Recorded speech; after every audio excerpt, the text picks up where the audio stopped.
that it's okay to grieve, to be sad, to be frustrated, to be discouraged. And I'm using those words literally. I don't mean to be unbelieving, but I do mean you're experiencing a human reality, which is suffering, which is pain. One of my favorite passages is 1 Samuel with Hannah.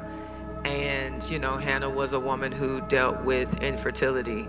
And I think one of Hannah's core frustrations, or what could have been a core frustration, is that the text does say that the Lord closed her womb. And it was year after year after year that the Lord did it. And so you have this wrestle with sovereignty and suffering. Because it's one thing to hurt, it's another thing to know that God allowed it to happen. So then that starts to mess with our theology. That starts to mess with our worship. And even in that text, you see that they go to Shiloh to sacrifice. And the text says that Hannah wept and would not eat. And if you don't understand the purpose of the sacrifice, you might just think that Hannah wasn't hungry. But the sacrifice, but the meal that they were having was Elkanah had went to the temple, sacrificed some meat. A portion of the meat was sacrificed. A portion of the meat came home. And so the meal that they were having was a meal of celebration and thanksgiving to God. And so for her to weep and not eat meant that she wept and could not worship.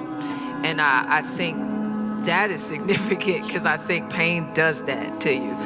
But the next thing we see is that she weeps and cannot eat, but then she gets up and she goes to the temple.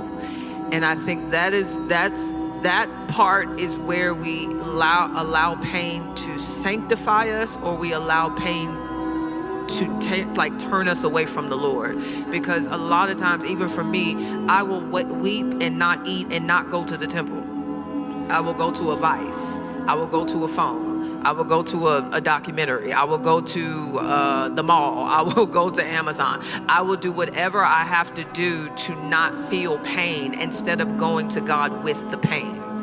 So she goes to the temple, and then she is honest with God. I'm gonna keep drilling that into us, because it says that she tells the Lord that she is vexed and she is depressed and she is distressed and all the things, and she's honest with him. So much so that the high priest thinks the lady is drunk.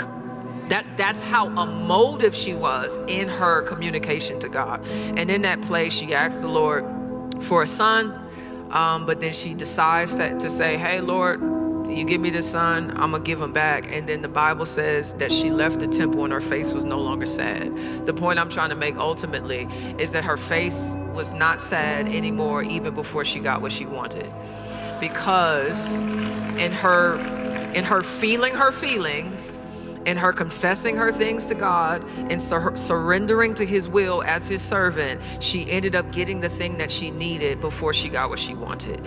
And so that would be my encouragement, is that it's gonna hurt. It does hurt. It is frustrating, but don't allow the frustrating and the discouragement and the pain to change how you view God. Keep going to him, keep surrendering to him, and we just never know what he's gonna do. But when he does answer, now you have the ability and the humility to steward what he gives you instead of idolizing what he gives